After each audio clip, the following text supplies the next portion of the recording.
Hey YouTube, it's been a while.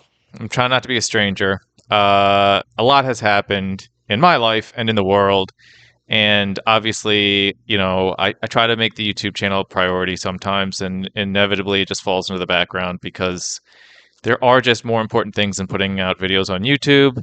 Um, and crypto, I like to pay attention to the space. It is a passion, but at the same time, we've been ranging kind of sideways for a very long time, and I don't think that's going to change in the immediate future. I think it's going to change here soon. Again, I think I would pretty much echo what Ben Cohen has been saying for a long time. Bitcoin dominance is probably going to go up for a little bit, probably into Q3. Maybe we'll see how the elections play out, World War III, whatever bigger macro, cat's going crazy, whatever bigger, things are playing out. So, it hasn't really felt too urgent to make a video, even though it seems like there's always news, and then it just, it'll go up and down and stabilize sideways. And it is kind of funny, actually. I still pay attention, and then, the bears get super bearish and the bulls get super bullish, and it just goes back and forth. And we just kind of keep ranging here at this level. There's always a danger that, there's some more downside, and there's always, the possibility of a rocket ship to the moon.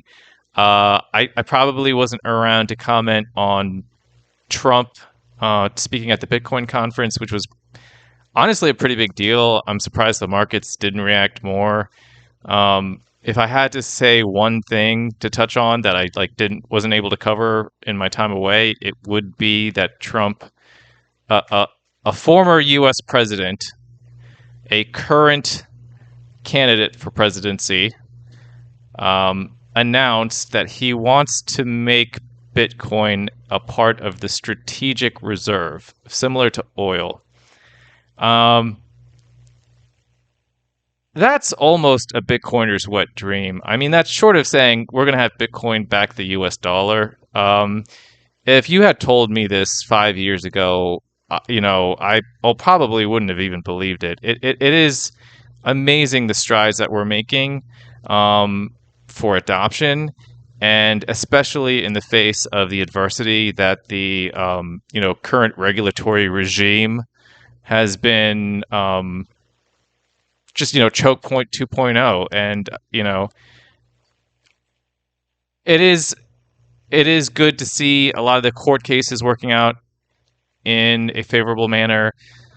One of the highlights of Trump's speech at the Bitcoin conference that got the biggest applause was him saying that he would fire Gary Gensler day one in office, which I think took him by surprise. Even he had to say it a few times because he's a simp for the cheers. So, I don't like to get political. I'm actually fairly apolitical. I don't have a dog in this fight. It doesn't matter to me who takes office because they're probably going to have a million things wrong with them.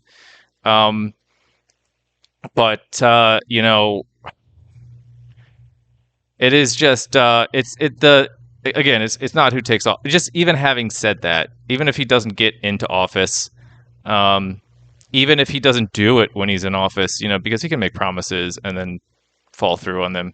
Even if he does nothing, there is a realization that you can't ignore the crypto crowd anymore. It is an issue. We are a strong political group, for a lot of us, it's a single issue voter situation. Okay, you're the pro crypto candidate, you got my vote. Like, that's it. I don't care what else you stand for. If you're pro crypto, you got my vote, and everybody who I know, because it's very the crypto crowd is very passionate, and I think at the heart of it is they think that if you can fix the money, you can fix everything, right? So if you were to put like one of the biggest priorities to what you pay attention to politically, it would be the supporting a pro crypto environment, because if you fix the money, you can fix everything, right? It's all an incentive structure that trickles down from corruption and, the money printer, the Cantillon effect. So yeah, again, I don't want to dwell on too much of the stuff that I didn't get to cover, because then it would be a 30-minute return video, and then I'll never do another video, and there'll be a lot of back and forth. So I think I'll just, like, one more thing I'll touch on is I'm still in crypto.com. I'm still a big crypto.com bull. Almost weekly, I see something that makes me think crypto.com is just so underappreciated. It's so undervalued. It's ridiculous. I did upgrade my card to the next card tier. I think I had mentioned that. And I wanted to make a video on my experience because it was not good. Again, I will say this again. Do I think the company crypto.com is a good company? Meh. Meh is like my honest feeling. Like I have had good interactions, and I've had a lot of bad ones. And for the amount of money that I spend on the platform and the customer service, even after being fixed, it's still very frustrating. It feels a lot like they have a lot of room to grow, let's say. With that being said, again, they are doing a lot of right things. You can be a successful business even if you aren't terribly loved. So just the realistic part, what is a investment that I think will make me returns? I think crypto.com is that for me. Make your own decision, though, because this is not financial advice. It's for entertainment purposes only. I don't know what I'm doing. I'm not a financial advisor. I'm just a guy on the internet.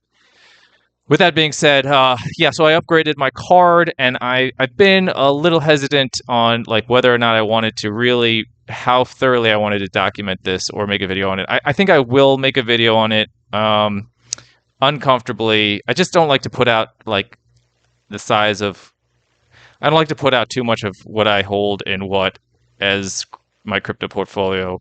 And if I, say, I just upgraded to the Obsidian tier level, then I think that kind of gives away a little bit of hint of, like, what my portfolio is. So treat me kindly, internet. Please don't cyber attack me. Hopefully my real identity isn't that easy to find. I'm sure some super sleuths out there could probably, like, zoom in on 6 pixels in the background and figure out who I am and where I live. But that is a representative of how much I hold in Crow. It's a pretty hefty investment. So I upgraded to the Obsidian. And then they came out with that Prime membership, so I do have a next tier to aim for. And honestly, with the Obsidian, if crypto.com does even like a moderate 3x from here, I'm expecting like a 10x. If it does a 3x, I could, I guess, upgrade. I don't know if I would. The Prime membership, honestly, again, not trying to ramble into another million subjects, but that Prime membership does not look attractive to me at all. Maybe they'll juice it up a little bit in the future. I don't even live near LA. If I were to try to cash in on some of the crypto.com arena benefits, the Prime membership. Ooh, I wish it were juicier, but it just it doesn't look like it's doing it for me. So we'll see. Already, spoiler alert, my review of the upgrade experience was terrible. So you would think that here's just a teaser what's to come. You would think that if you make the kind of investment that I made on that card tier, it would be a premium experience. And it wasn't only not premium, it wasn't neutral even. Like, I walk away thinking, could have been better, wasn't bad. It was a miserable experience. And like, I'm I was glad that I didn't have any tiers left to upgrade because I can only assume that if I upgraded again, there would be a million more problems with balls dropped at every level. So I will make a detailed video. I hate doing detailed videos on things that go wrong because I'm the kind of person where if bad things happen, I kind of try to just forget it and move on. And I don't like hanging on to those details of negativeness. Um, and so when I try to recount, I'll have just a general, oh yeah, that was really bad. And I don't, and when I try to recount every step of why this went wrong and that went wrong and that was bad, and to be detailed and to, accurately depict to a bystander why that was such a negative experience, I tend to forget little pits and move past other things. And for mental sanity, I guess that's a safety mechanism, but I will attempt to go step by step on um, everything that went wrong on that process. So stay tuned for that. I am still investing in some meme coins. I haven't made any investments. I'm like no serious sizable investments. I'm just kind of looking at them, and I will make some updates on some of the meme coins. I do expect that if Crow gets repopularized, that whole meme coin universe will see a resurgence. I'm hoping. I hope. Um, so I will keep an eye on that and talk about some of those to come as well. So also in that vein, do some of the giveaways that I've been trying to do to grow the channel. If you've been watching this long, thank you. You're the heart and soul of this channel. Thank you. Like and subscribe if you haven't. Again, I'm trying to do giveaways, so the only way you can be eligible to that if you're a subscriber, like and subscribe, leave comments, all that stuff. Interact with the channel, use my referral links, whatever.